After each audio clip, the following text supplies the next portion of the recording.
Hello and welcome to this podcast from Parva. Please spread the word on social media about it.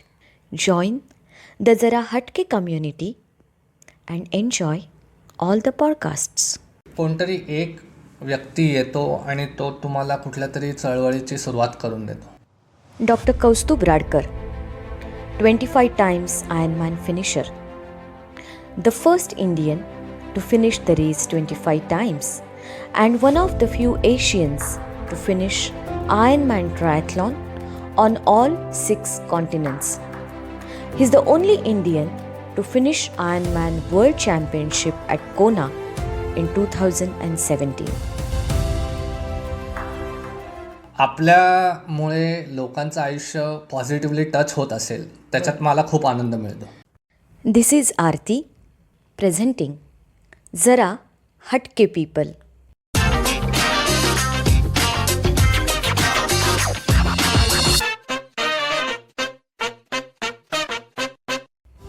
I'm interviewing people who have chosen Hatke, that is unique paths in life, and have proved that their paths are realistic. This is episode 1, getting to know the Ride Strong coach Dr. Kaustubh Radkar in his own words.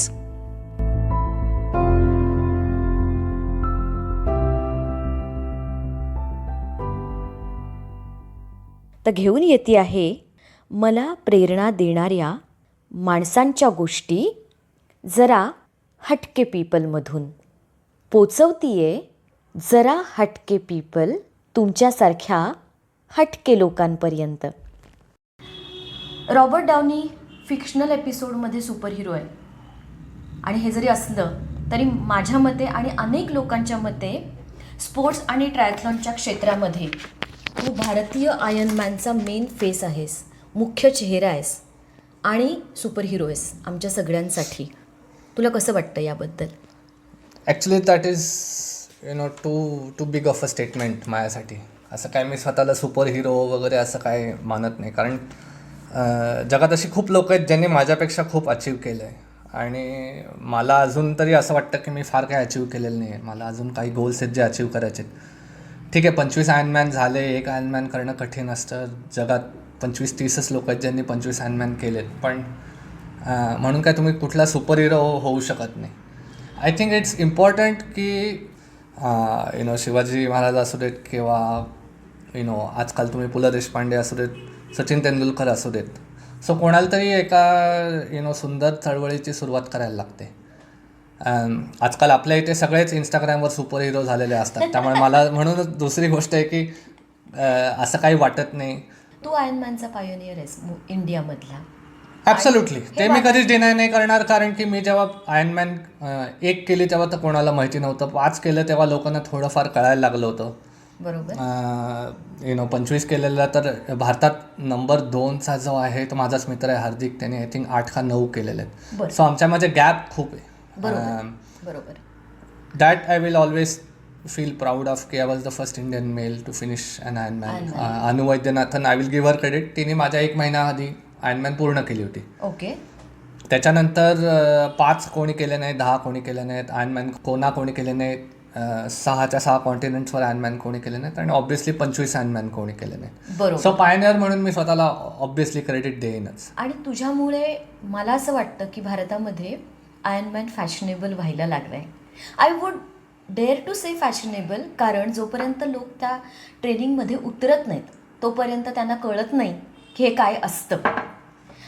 आणि त्यामुळे माझा तुला पुढचा प्रश्न असा आहे की तुला हे खूप वेळा विचारलं जातं, पण या स्पर्धेचं स्वरूप काय असतं. सो फॅशनेबलकडून आपण आता ॲक्च्युली टेक्निकल डिटेल्सकडे येऊया. सो स्पर्धा it is the toughest one day event in the world, that is no doubt about it. म्हणजे मी जगातले टफ इव्हेंट केलेले आहेत. कॉम्रेड्स अल्ट्रा मॅरेथॉन केलेली आहे, अल्ट्रामॅन केलेली आहे, बऱ्याच मॅरेथॉन्स केलेल्या आहेत, बॅक टू बॅक मॅरेथॉन्स केलेल्या आहेत. आयर्नमॅनचं स्वरूप डिफरंट लेवलचं टफनेस आहे, फिजिकल अँड मेंटल. सगळ्यात पहिले स्पर्धेची सुरुवात होते 3.8 किलोमीटर स्विमिंगनी ते स्विमिंग ऑब्वियसली ओपन वॉटरमध्ये असतं, म्हणजे नदी, तलाव,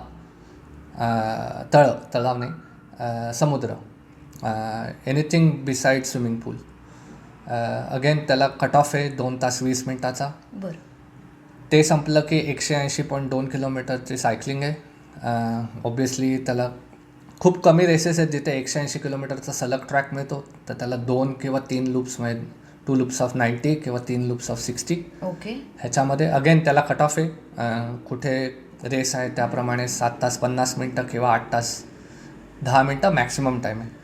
ह्या 2 गोष्टी झाल्या की शेवटी एक मॅरेथॉन आहे पळायची 42.2 किलोमीटर्स. हे सगळं अगेन त्याला पण कट ऑफ आहे. आयर्नमॅनला हार्ड कट ऑफ मॅक्सिमम रेसेसमध्ये आहे 17 तास. सो 17 तासात त्या तिन्ही गोष्टी व्हायला पाहिजेत back to back with all cut offs. काही रेसेस अशा पण आहेत, आयर्नमॅन फ्रँकफर्ट आहे त्याला 15 तास कट ऑफ आहे. आयर्नमॅन कलमार आहे, मला वाटतं त्याला 16 तास कट ऑफ आहेत. सो युरोपमध्ये काही रेसेस आहेत त्याला 17 तासाच्या आतमध्ये सुद्धा कट ऑफ टाईम दिलेला आहे. अच्छा. त्याला सिटीचं race limit, crowd gathering limit, त्याच्यावर ते कट ऑफ कमी करता येतं. ते आधी तुम्हाला सांगितलेलं असतं, so it is not a surprise. अच्छा. आयर्नमॅनचं वैशिष्ट्य again it is a self supported race. काही प्रॉब्लेम आला सायकलला तर it is expected you will fix it. Puncture असू देत, सीट पडू देत, काय होऊ देत. त्यांचे सॅग वॅगन्स असतात, पण टूर डी फ्रान्ससारखं तुमच्या बाजूला कुठली गाडी येऊन थांबून तुम्हाला पर्सनल स्टाफ मिळत नाही. अच्छा. आता याच्यामध्ये हे जे कट ऑफ्स आहेत त्याच्यामध्ये समजा तुम्ही स्विमिंग किंवा सायकलिंग त्या पर्टिक्युलर पिरियडमध्ये नाही केलं तर are you out of race? Yes, you are out of the race. तुम्हाला इट इज एक्सपेक्टेड की तुम्ही तुमचं टायमिंग चिप रेफरीकडे नेऊन द्याल. काही ठिकाणी तुम्हाला पुढेच जाऊन देत नाही, दे जस्ट स्टॉप यू. अच्छा. आणि रेफरी येऊन तुमचं टायमिंग चिप इधर काढून घेतो किंवा व्हॉलेंटियर्स तुमच्या बीबवर क्रॉस करतात, म्हणजे you are DNF, did not finish. मला असं वाटतं की स्पर्धा खूप कठीण आहे. मग मला असा नेहमी प्रश्न पडतो की आयर्नमॅनच का, आणि ते पण 25 वेळा. म्हणजे जेव्हा आपले जे ट्रेनिज आहेत ते ज्या प्रोसेसमधनं जातात ते मी बघते, ते बघतानाच इतकं टफ वाटतं. तू नुसतं 25 वेळा फिनिश केलेलं नाहीस, तर तू त्या 25 वेळेच्या आधी तुझे जे कष्ट आहेत ते खूप आहेत. मग का? माहीत नाही, उत्तर येत नाही त्याचं अजून. आणि मी मगाशी म्हटलं तसं की त्यात काय 25 हा एक नंबर आहे, एक टार्गेट आहे जो मी स्वतःला दिला होता मागच्या वर्षी, तो अचीव झाला. पण त्याच्या पुढे काय मला माहीत नाही. गोष्टी घडत जातात. 1 केले तेव्हा वाटलं 5 करू, 5 केले तेव्हा वाटलं 10 करू, 10 केले तेव्हा अजून 2 केले असते तर आयर्नमॅन वर्ल्ड चॅम्पियनशिपला क्वालिफिकेशन मिळालं असतं. मग 12 झाले तेव्हा असं लक्षात आलं की जगात त्यावेळेला आय थिंक 15 का 20च लोक होती ज्यांनी 6च्या 6 कॉन्टिनेंट्सवर रेस केली होती. मग 2015मध्ये ते टार्गेट मीट झालं. 2017मध्ये फायनली कोणाचा स्लॉट मिळाला, so that was my 19th Ironman. मग तेव्हा वाटलं की 25 करू. मागच्या वर्षी अनफॉर्च्युनेटली 25वी झाली आणि मग अनफॉर्च्युनेटली करोनाचं सगळं झालं, त्यामुळे रेसेसच बंद झाल्या. सो नंबर मला माहीत नाही काय किती आहे. ऑब्वियसली मी नेहमी लोकांना म्हणतो की race day is race day. त्याच्या आधी तुम्ही 6 महिने 9 महिने जे ट्रेनिंग करता ते जास्त महत्त्वाचं आहे. मी असं खूप वेळा ऐकलं होतं की I feel like I should get up in the morning and do an Ironman, असं मी लोकांकडनं ऐकलं होतं. सो मी ते स्वतःला मध्ये एकदा चॅलेंज दिलं होतं 2018 साली, की मी 1 महिनाभर काहीच प्रॅक्टिस केली नव्हती फॉर व्हेरियस रिझन्स, आणि जाऊन आयर्नमॅन गुरिया पूर्ण केली होती. सो आता मला तो कॉन्फिडन्स आहे की just because of my training for the last Ironman related training for last 13-14 years, I can wake up and finish an Ironman any given day. जसं लोक 5 किंवा 10 किलोमीटरचा कॉन्फिडन्स असतो पळायचा. करेक्ट. पण maybe will cover this later. माझी story वेगळी आहे आणि मी ॲथलेटिक फील्डमध्ये 1992 पासून आहे. So don't ever discount that fact की मोस्ट लोक 35-36ला ट्रेनिंग चालू करतात. मी वयाच्या 8-9 वर्षापासून ट्रेनिंग चालू केले. सो 30 वर्ष माझ्याकडे मसल मेमरी आहे, बरोबर, जी जगात खूप कमी लोकांकडे असते, लेट अलोन इंडिया. अगदीच. सो तू आता हे जे म्हटलंस त्याच्याचबद्दल माझा पुढचा तुला प्रश्न असा आहे की तुझा प्रवास वयाच्या खूप लहान वर्षापासून आयर्नमॅनसाठी नाही पण स्विमिंगसाठी नक्की चालू झाला. सो तुझ्या घरामध्ये काही स्पोर्ट्स ॲथलेटिकची बॅकग्राऊंड आहे का तू ॲज अ लेजर ॲक्टिव्हिटी चालू केलंस आणि you just went for it? दोन्ही आहे. माझे बाबा सॉफ्टबॉल खेळायचे, क्रिकेट खेळायचे, पण नी इंजुरीमुळे त्यांना ऑब्विसली नी इंजुरी, फॅमिली डायनॅमिक्स, तेव्हा स्पोर्ट्समध्ये एवढं करिअर पण नव्हतं. मग ते स्पोर्ट्स फोटोग्राफर झाले, कारण शिकत असताना पैसे कसे कमवायचे म्हणून ते स्पोर्ट्स फोटोग्राफर म्हणून सकाळसाठी काम करायला लागले.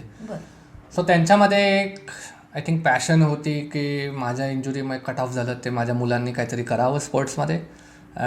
माझ्या बहिणीने आणि मी स्विमिंग चालू केलं ॲज अ लाईफस्टाईल ॲक्टिव्हिटी, म्हणजे पोहता यायला पाहिजे म्हणून. असं काय त्यात आम्हाला कधी वाटलं नव्हतं की आम्ही त्याच्यात करिअर करू. म्हणजे तिने तर अनफॉर्च्युनेटली आय थिंक 93मध्ये स्विमिंग सोडून दिलं. But she moved more on the arts side of things, singing, drama, dance. माझ्यासाठी काय स्विमिंग वॉज गुड, कारण घराजवळची ॲक्टिव्हिटी, संध्याकाळी शाळेतून आल्यावर जाता यायचं. सिरियस स्विमिंग माझं 1993 एंड 94मध्ये चालू झालं, की जेव्हा चांगला कोच पण भेटला आणि I was 4th 5th in Pune city. So टुर्नामेंट्समध्ये मेडलच्या जवळजवळ यायला लागलो होतो आणि मला काही केलं मेडल हवं होतं. So I was working twice as hard than anyone else. आणि अजूनही माझी तीच स्टाईल आहे, त्याच्यात काय दुमत नाही. मग 95मध्ये 94 एंडला मला पहिले पुणे डिस्ट्रिक्टमध्ये मेडल मिळालं. मग 95मध्ये पहिल्यांदा मी नॅशनल चॅम्पियन झालो. 5 मे 1995 400 फ्री स्टाईल कलकत्त्यामध्ये. सो एकदा तुम्हाला कुठल्या तरी गोष्टीची चटक लागली, नॅशनल गोल्ड मेडलची चटक लागली की you don't want to look back. मग स्विमिंगमध्ये करिअर करायच्यासाठी आईवडिलांनी पण खूप सपोर्ट दिला.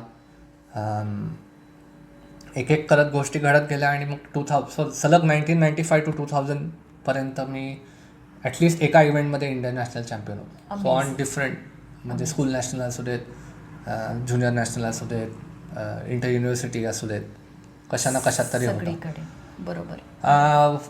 मला फ्रीडम आईवडिलांनी दिला होता की फायनान्शियल प्रेशर नाही कुठलं. असं टुर्नामेंटला लागणारा खर्च ते मदत करायचे. साईकडनं थोडं मिळतंच, पण दॅट इज नेवर इनफ. आणि कधी अकॅडमिकली प्रेशर नव्हतं की इतके मार्क मिळवायला पाहिजे, तितके मार्क मिळवायला पाहिजेत, हेच करिअर चूज करायला पाहिजे.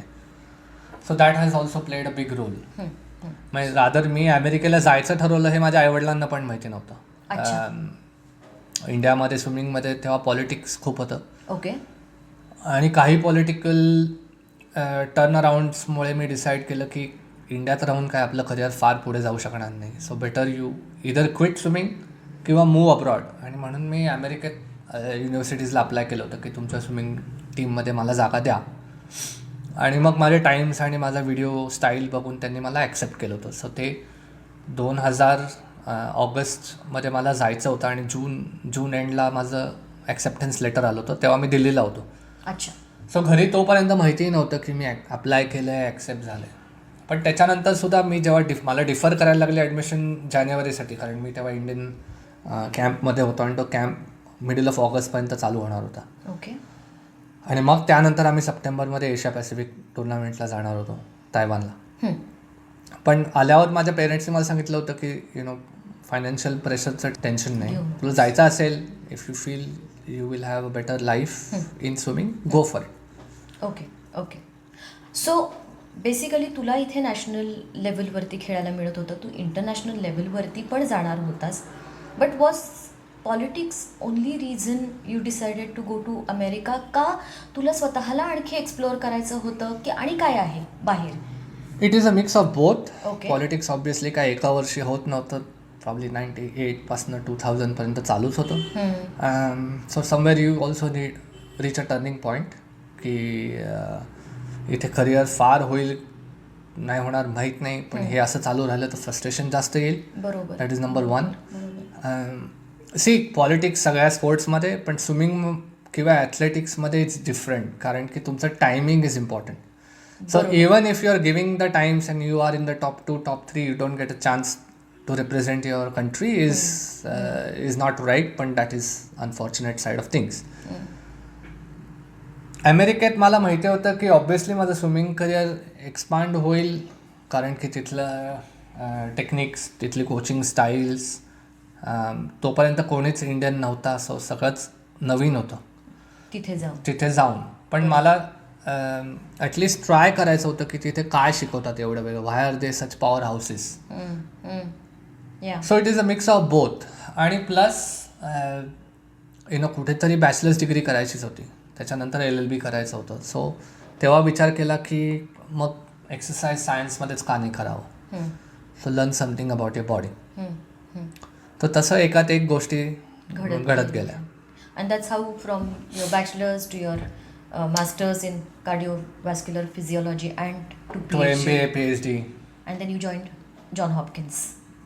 So ॲक्च्युली मी हॉपकिन्समध्ये असताना माझी MBA PhD चालू झाली. सो मी 2008 डिसेंबरमध्ये हॉपकिन्सला जॉईन केलं आणि 2009 मी जॉन्स हॉपकिन्स MBAला ॲडमिशन घेतली. अच्छा. सो आधी नोकरी चालू झाली, मग एज्युकेशन परत चालू झालं. मग हे सगळं इतकं छान असताना, म्हणजे अमेरिकेतलं जगणं, तिथे राहणं, क्वालिटी ऑफ लाईफ इतकं सुंदर असताना तुला ते सगळं सोडून परत भारतात का यावं असं वाटलं? कारण मला 13 वर्ष झाली होती अमेरिकेत आणि माझं सगळं शिक्षण तिथलं आहे. म्हणजे बॅचलर्स, पहिली मास्टर ऑफ सायन्स, मग MBA, मग PhD. अशा एका स्टेजला आलो होतो की I could stay there and be very happy, or I could give India a chance and try and make my own path. So 2013 मध्ये डिसिजन घेतला की इट्स नाव और नेवर.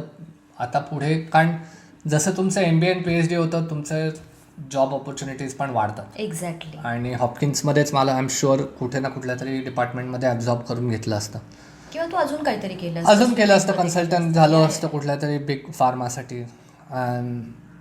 पण I wanted to do something on my own. आणि म्हणून मी decision घेतला की ठीक आहे, ट्राय करून बघू. आणि unfortunately it doesn't work out, I can always go back. The demand will always be there. म्हणून मग 2013 परत इंडियात मूव्ह झालो. आधी मूव्ह झालो तेव्हा असं वाटलं होतं की स्वतःचं क्लिनिक सेटअप करेन for cardiovascular and cancer. So post of care mostly ज्यांचा स्टेंट, बायपास, हार्ट अटॅक येतात त्यांचं रिहॅब, आणि any type of cancer with chemo, without chemo, radiation, surgery, त्याचं रिहॅब. तसं मी चालू पण केलं होतं. I was working with 2 different hospitals, 2 leading cardiologist in Pune, 2 का 3 leading cancer specialist in Pune. पण जसं लोकांना कळलं की मी आता फुल टाईम आलो आहे, त्यांना वाटायला लागलं की मग आम्हाला मॅरेथॉनचं कोचिंग दे, आयर्नमॅनचं कोचिंग दे, असं गोष्टी वाढत गेल्या. आणि मग परत एक टी जंक्शन आला की एक पाथ चूज करायची होती. You cannot be the master of all trades. So इधर मग क्लिनिक फुल डिवोटेड करायचं आणि कोचिंग साईड बाय साईड करायचं, किंवा कोचिंग फुल टाईम करायचं. आणि again very few people have the luxury of making their passion their profession. बरोबर. आणि म्हणून मी चूज केलं की ठीक आहे, आता मी क्लिनिक अगदी कमी करीन, म्हणजे 10% रोल इज क्लिनिक, बाकी फुल फ्लेज्ड कोच होईल. आणि त्याच्यासाठी लागणारं जे काय सर्टिफिकेट्स हवी होती, Ironman certified coach, again I was the first Indian to even get there. Right. आणखीन American college of sports medicine असेल, जे काय लागणारं एज्युकेशन होतं ते माझ्याकडे ऑलरेडी होतं. So I had an advantage. Heart rate रिलेटेडचं सगळंच नॉलेज होतं. या. सो इथे परत, म्हणजे मी जरा हटके पीपलची तुझ्यापासून सुरुवात करायचं रिझनच हे आहे की तू स्विमिंगमध्ये एक करिअर केलं होतंस. ओके, तिकडनं तुला एक्सेल करायचं म्हणून तू अमेरिकेत गेलास.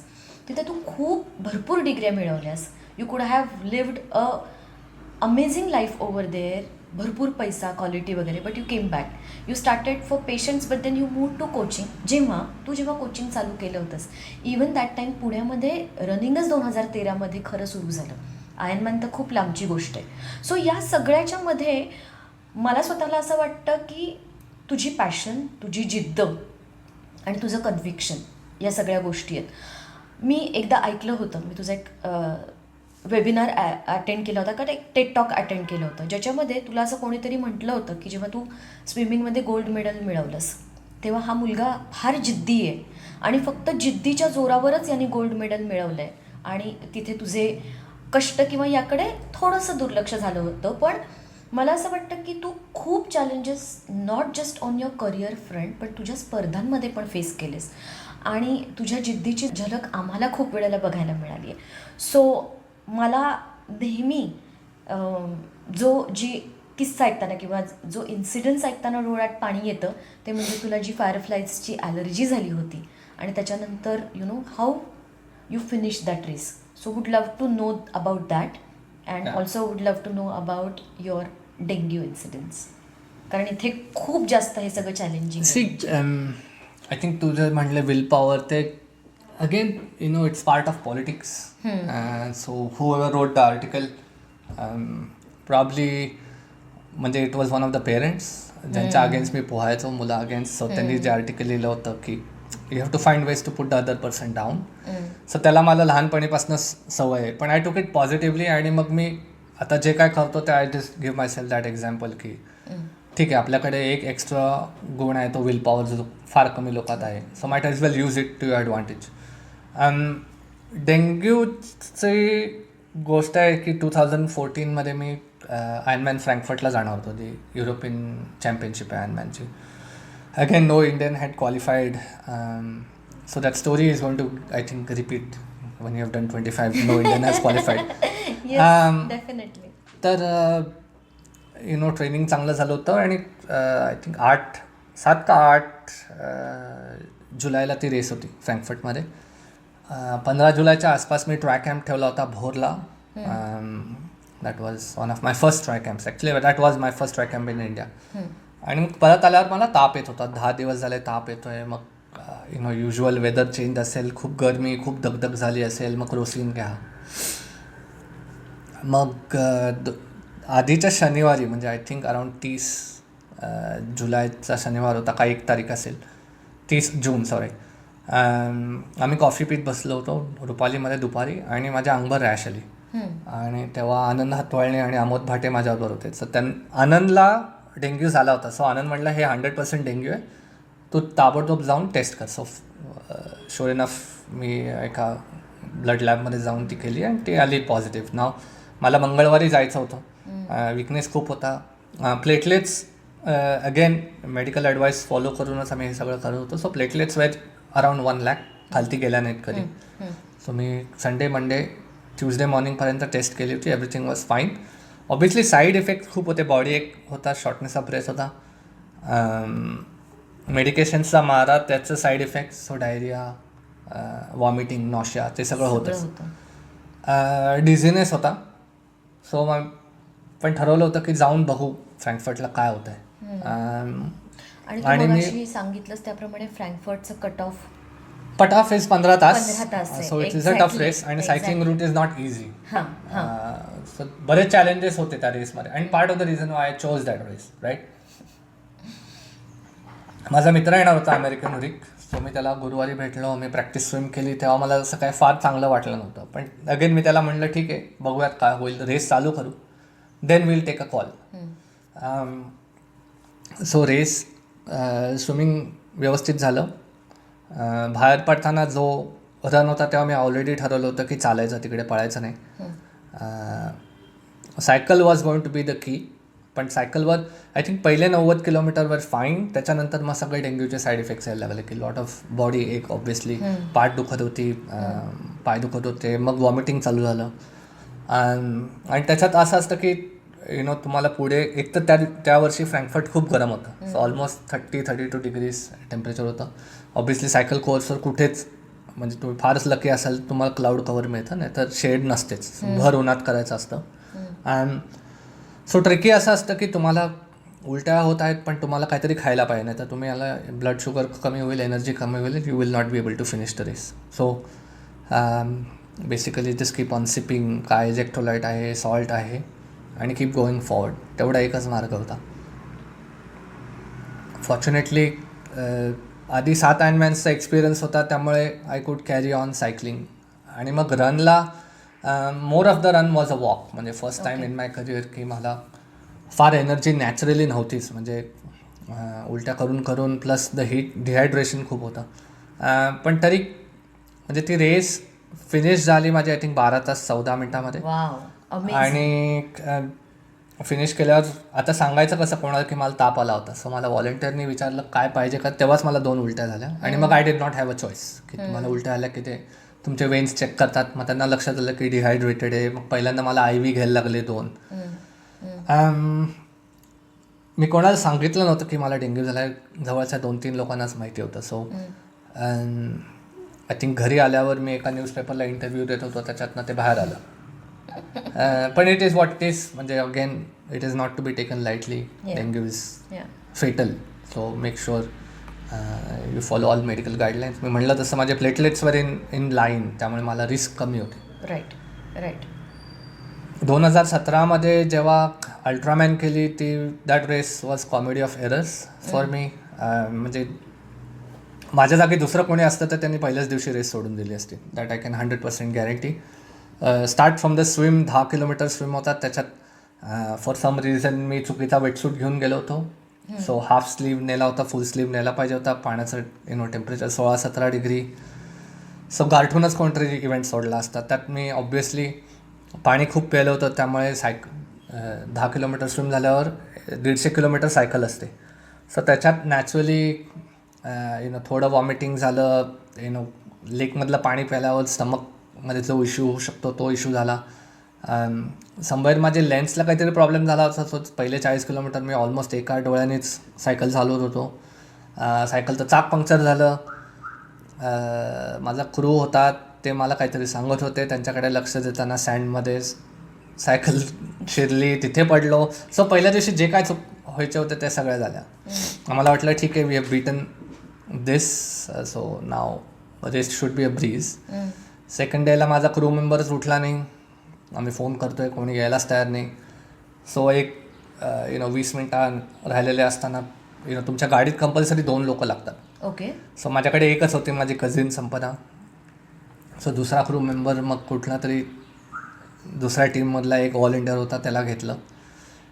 अगेन तिथे त्या फ्रस्ट्रेशनमध्ये कोणतरी रेस सोडून दिली असती. पण मी आणि संपदा फक्त हसत होतो की आता this is out of our control. We can only control what's happening. That day was suppose to be my toughest day. 272 kilometres cycling, 271 kilometre cycling. ते माझं झालं 12 तासाच्या आत, म्हणजे वेल विदिन कट ऑफ. 11 तास 6 मिनटं झालं. Third day was suppose to be my strongest day, की ज्याच्यावर मी सगळं फोकस केला होता ट्रेनिंगच्या वेळी. 84.4 किलोमीटर रन. सो पहिले 42 किलोमीटर 4.25 तासात झाले होते. I was on my desired time goal की 9.5 ते 10 तासात संपेल. अगेन मी कॉम्रेड्स त्याच्या आदल्याच वर्षी पळालो होतो इन 8 hours 47 minutes. सो त्याचाही एक्सपिरियन्स माझ्याकडे खूप होता. आणि ते 5 किलोमीटर जास्त पळायचं होतं. Comrades is 89 kilometres. So all in all I was mentally ready. Around 45 kilometres me extra pair of shoes ठेवले होते, कारण पळून तुमचे पाय स्वेल होतात. That is natural phenomena. So एक साईज मोठा, सो मी 9 घालतो तो 10 साईजचा शू ठेवला होता. तेव्हा मी गाडीत बसून जेव्हा बदलायला गेलो तेव्हा जस्ट वाटलं की हा शू आत का जात नाही. तेव्हा काही लक्षात आलं नाही, कारण तुमचा रेसचा जो फोकस असतो तो घालवायचा नसतो. अजून पुढे ऑलमोस्ट 40 किलोमीटर राहिले. तर फार काही लक्ष दिलं नाही. पण जसं पुढे जायला लागलं लक्षात यायला लागलं की काहीतरी प्रॉब्लेम झाला आहे. कारण ब्रिदिंगला प्रॉब्लेम यायला लागला, विझिंग चालू झालं. अगेन डिहायड्रेशनचे साईड इफेक्ट्स यायला लागले आणि पाय खूप जड वाटत होते. 70व्या किलोमीटरला तर मी एका ठिकाणी खालीच बसलो, कारण एवढा मोठा काफमध्ये क्रॅम्प आला. सो तेव्हा संपदा माझ्या बाजूला होती. तिला म्हटलं आता माझ्याशी कोणीच काय बोलू नका. I will be the only person talking. तू फक्त माझ्याबरोबर चाल. 14 किलोमीटर आपण चालू. So subsequently again part of life असं म्हणलं, विल पॉवर वापरू आणि we can finish the race. कारण टाईमचा एलिमेंट नव्हता ॲज लॉंग ॲज क्रॅम्पिंग किंवा काही झालं नाही.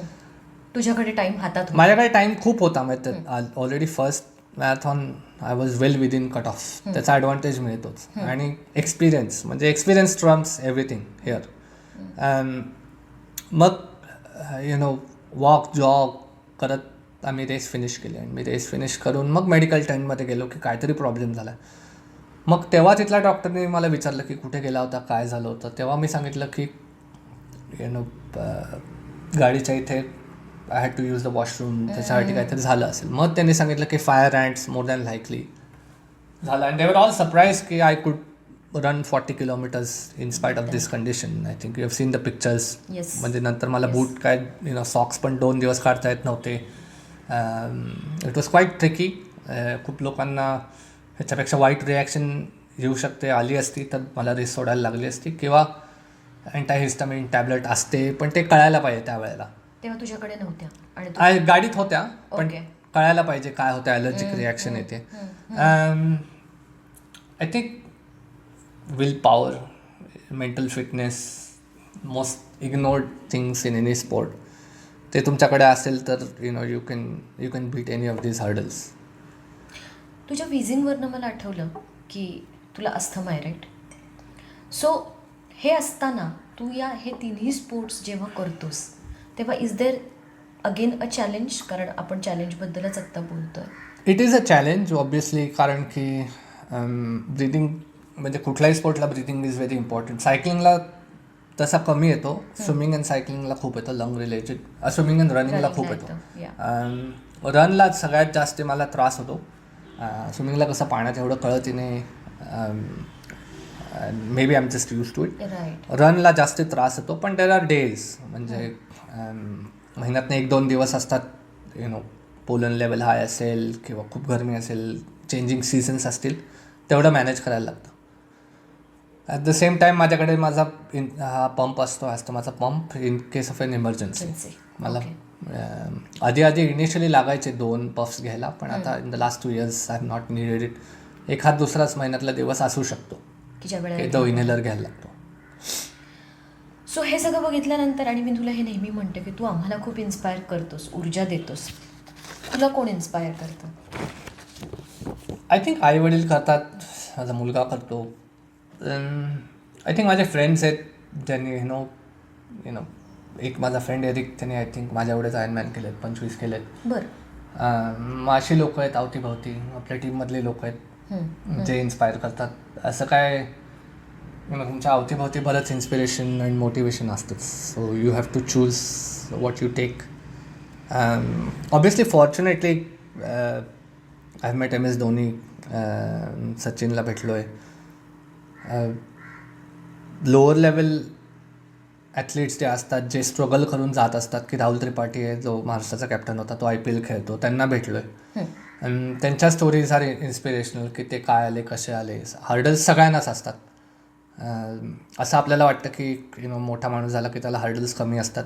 आय थिंक आजच्या जगात तर हर्डल्स जास्त असतात त्यांना, कारण everyone is only criticising you. They are just waiting for an opportunity to criticise you. तुम्ही कुठला शॉट मारला, कसा मारला, तुमचं टायमिंग असं यायला पाहिजे होतं, तसं यायला पाहिजे होतं, 25 आयर्नमॅन काय कोणी करू शकतं, असं ऑलमोस्ट एव्हरी डे ऐकायला लागतं. So again inspiration is all around you. तुम्ही कसं घेता कुठली गोष्ट त्यावर असतं. आणि मला लहानपणीपासून टॉन्ट करून घ्यायची सवय आहे, त्यामुळे मला पर्सनली कोणी केलं तर मला आणखीन बेटर वाटतं, म्हणजे की तुझी प्रगती, माझी प्रगती होते. You've achieved something that either they are not capable of or they don't want you to. Right. So that is inspiration every single day. So you take criticism also as an inspiration, we should say. Yeah, and I think everyone should.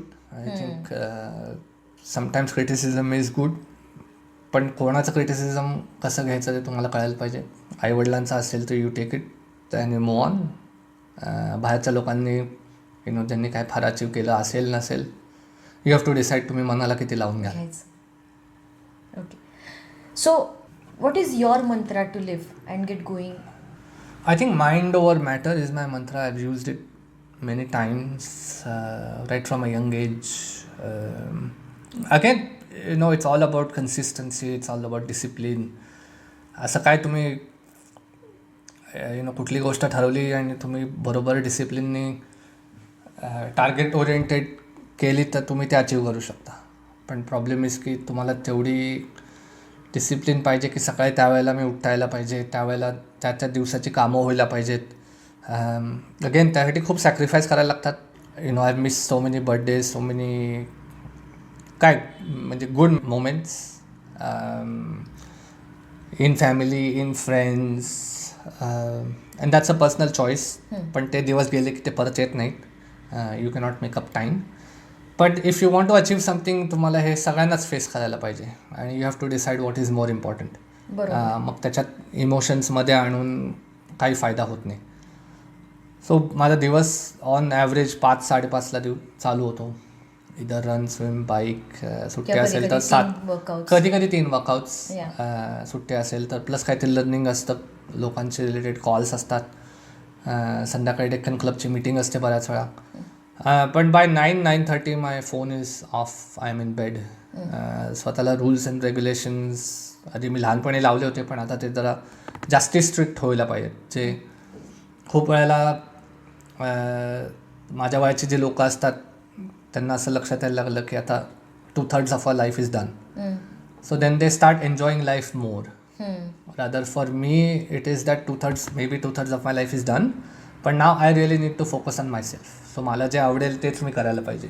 That is well enjoyment. माझी quality of life मला improve करायची असेल तर मला माझ्या रूममध्ये T V नको आहे, and everyone around me has to understand it. मग my trainees will understand it. कुठला पण क्लायंट असेल दे विल अंडरस्टँड की 7 नंतर नाही म्हणजे नाही, वीकेंड्सला नाही अवेलेबल म्हणजे नाही. आणि I think that chapter nobody really touches on. कारण mental health is very important. पण मेंटल हेल्थ इम्प्रूव्ह करायचे असेल तर साईड एलिमेंट्स तुम्हाला कट आउट करायला पाहिजे. म्हणजे सोशल मीडिया असेल किंवा नेटफ्लिक्स असेल, और what ever your vibe is, और पार्टिंग असेल. There is nothing wrong in doing any of them, पण कुठेतरी लिमिट तुम्हाला घालायला पाहिजे. Right. So my mantra is very simple की keep on going till your body allows you to. आणि त्यासाठी just keep working on your mind. If you control your mind, anything is possible. आणि हा आहे कौस्तुभचा मेसेज पर्वच्या लिस्नर्ससाठी. Majority message should be on health. I think तुम्ही काहीतरी ॲक्टिव्हिटी करायला पाहिजे regardless of age. I think exercise is very important. Immunity management is very important. आणि त्यासाठी exercise and diet are your golden medicines. बरोबर. मागच्या वर्षात आय थिंक लोकांना लक्षात आलंच असेल की ज्यांची इम्युनिटी चांगली होती, ज्यांचा एक्सरसाइज होता, they were more positive through those 8-9 months, and they stayed healthy for the most part.